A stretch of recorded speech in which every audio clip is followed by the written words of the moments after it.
But I just lift that up as an example Right. of, sometimes it's not on your schedule, Mm-hmm. but it does work out. And this person said that they loved the house, it was perfect for their family, and they paid us what we wanted to be paid, and it just totally worked out. So I say that to say, although my call is uncertain Mm-hmm. because of what you described, Right. I'm just resting in faith that I will be sent somewhere that's a good fit for me and my family, which is very important because it's not just me, it's them too. So you don't have like specific designs of where you'd like to go, but you do have some idea. Well, what you can do is, in the process, you can specify certain areas that you would be more interested than others. Okay. No disrespect to anybody from Alaska, but that's a little far. Hey, from watch what it. I I'd lived like there to- for 2 years. I was going to say, I Okay. don't want to offend anybody, but That's I mean, all right. there's certain We'll leave parts- that up to Daniel. Yeah, okay. Okay. Yeah, the Yeah, alien- he's the alienator. Yeah, he'll the alienate him. alienator. Oh, don't be like that. Well, I gave you more of a royal, the ers on the end of it. Right. But I mean, there are certain parts of the country that, because I'm more East Coast based and that type of thing, I wouldn't want to be too far away from what I'm familiar with. Mm-hmm. But beyond those suggestions, ultimately it's going to be in God's hands. Okay. And I'm comfortable with pretty much going anywhere as long as my family's happy with it. All right. I'm joined here in the studio by Rodney Smith. Rodney, thank you so much for spending this time with us tonight. We're going to have a little bit of overtime just because, well, that's what I like to do sometimes, a little bit of overtime. You all right with that? Oh, I'm good. Sure. Yeah? Okay, now get that microphone readjusted to you. Okay. Give me the big daddy voice. All right. All right. You feeling good? You all right? I'm all right. Yeah, all right. You're looking good, brother. Let me tell you. You're a fine-looking man. Oh, Lord have mercy. Now, did you tell the wife you're going to be on? Yeah, I just said, I'm doing some radio thing with Mark. I mean, You didn't give her the link. You didn't say, oh, honey, you can go to northstarradio.co.uk. You can actually listen. Well, can't she play this back at some point? Yeah. Danny will be putting this in the rotation tomorrow, probably. Absolutely. All right, I'm going to edit it tonight, and I'll make sure he has the finished product, and then, of course, that'll be put in the rotation cycle. We can get rid of New Year's Eve one after this one. Finally. Finally get rid of that New Year's Eve one. Gee, Yeah, that's only a little over a month old. I mean, we've already gone past Groundhog How Day. it's working out. We're losing them a month behind us. Which is, Actually, the interviews are going down an absolute treat. Oh, yeah, okay. Well, anyway, what I'll also be doing is I will be editing it. It doesn't take too long. It's like maybe an hour. But I'll be editing it, putting it up on YouTube so that you can actually, link to it if you wanted to, Rodney. Oh, so if anybody, comes around calling.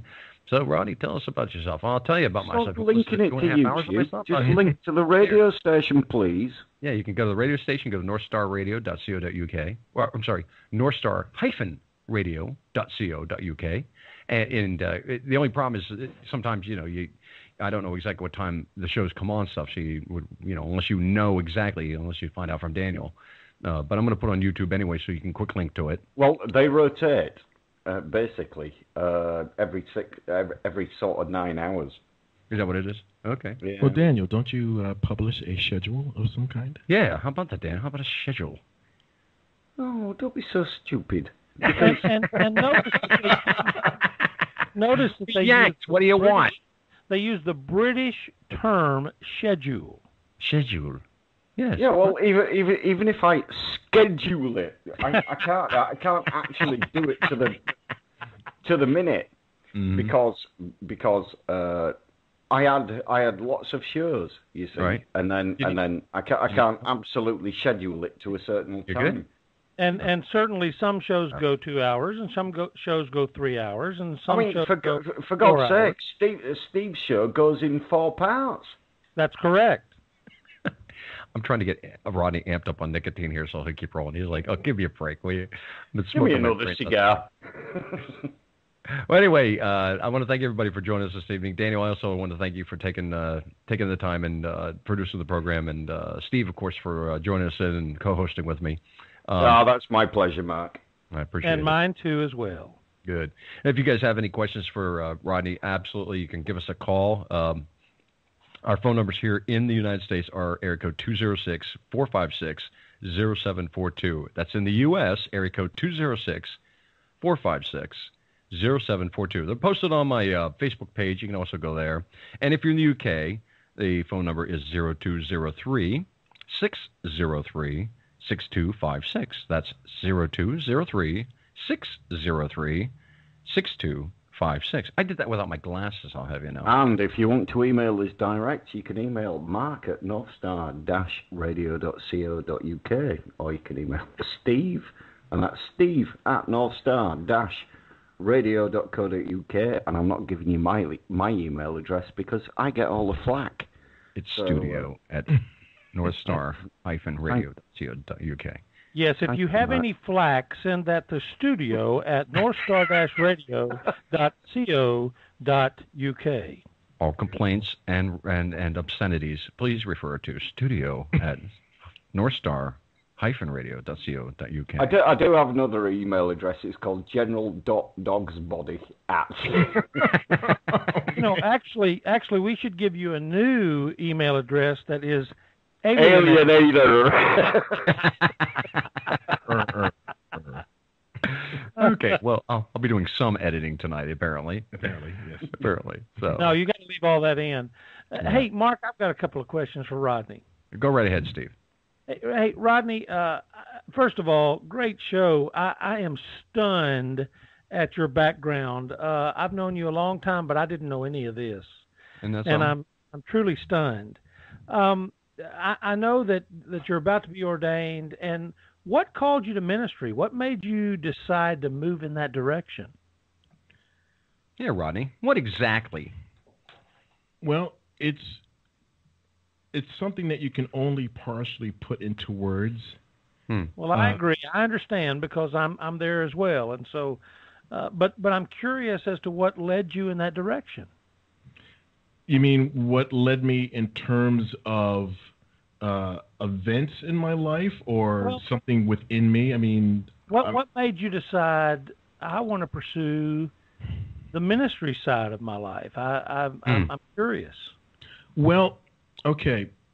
What I left out in my early part of the story is that I was raised in a different denomination than the Lutheran Church, and the elders in my mother's church, when I was a kid, would occasionally say, that boy's going to be a pastor, which was like me hearing the grating of fingernails on a blackboard. It was the last thing that I wanted for myself. But I kept hearing that. And as I got older, like, for example, when I was a manager in the phone company, people would say to me, after meetings sometimes, I really appreciated your calming presence during whatever it happened to be. You really seemed to be a voice of reason or a voice of calm when people were starting to get a little amplified in what they were feeling. There were just a lot of touch tones where people were identifying gifts or seeing something that, when you put it all together, because you can't see any of this stuff as it happens, a piece here and a piece there. Oh, that's right. It comes together afterward. I mean, you can look back on it, but you can't see it in the here and now.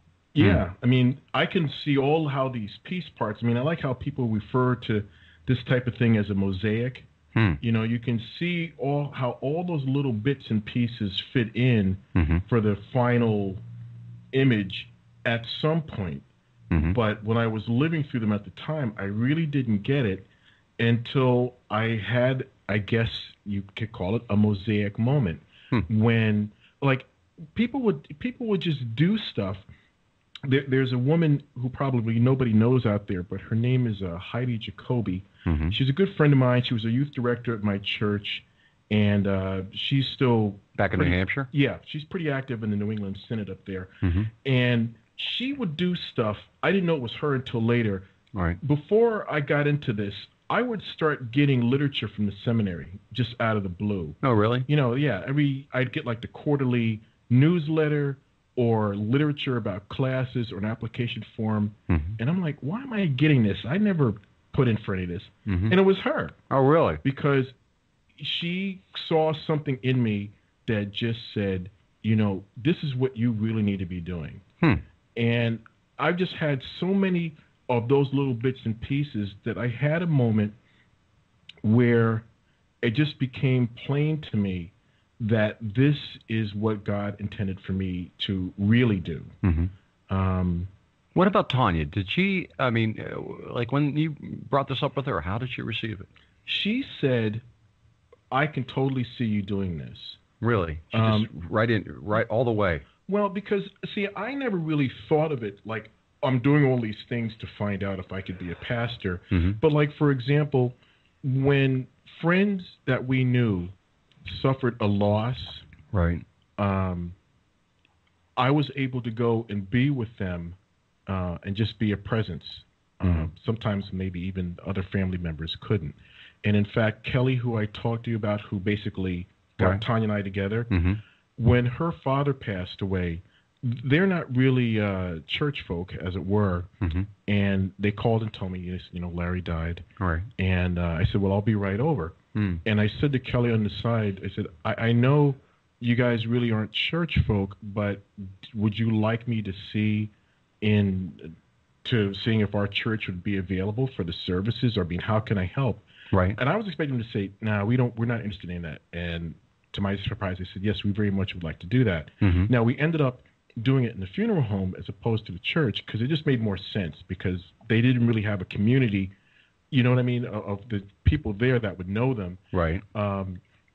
But I was able to walk with them through that, and I wrote a eulogy/sermon for the service and helped them put it together.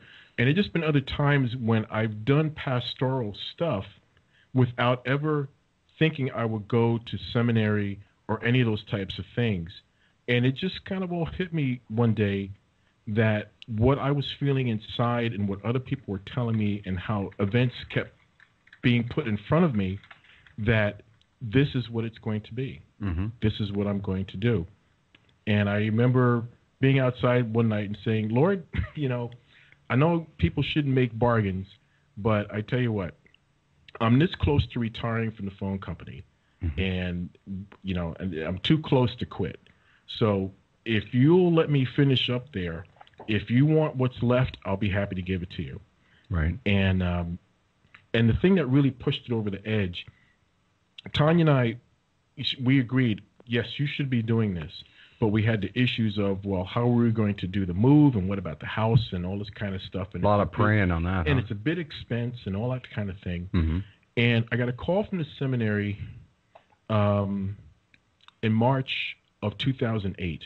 Oh, yeah? And, well, first off, I had affiliated with the seminary. See, I had this whole other plan worked out where I would take some courses closer to Boston, like at Andover Newton or Harvard Divinity School or the Episcopal Divinity School, BU somewhere, right? Gordon Conwell, whatever, and still work. At that time, I had retired from the phone company. Retired/laid off. Oh, okay. And I was. What's that? What?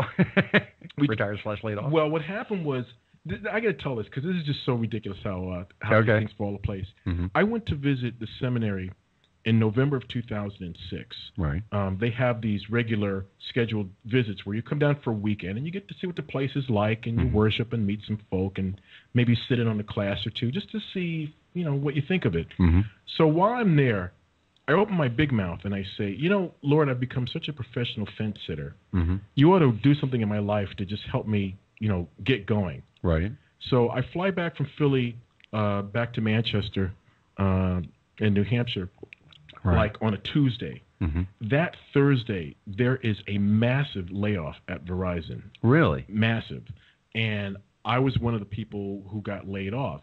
But luckily, just by like a hair's width, I was there just long enough that I could retire, quote unquote, with as much as I could get. So they weren't just leaving you out in the cold? Exactly. I mean, it was literally. I mean, we're talking like fractions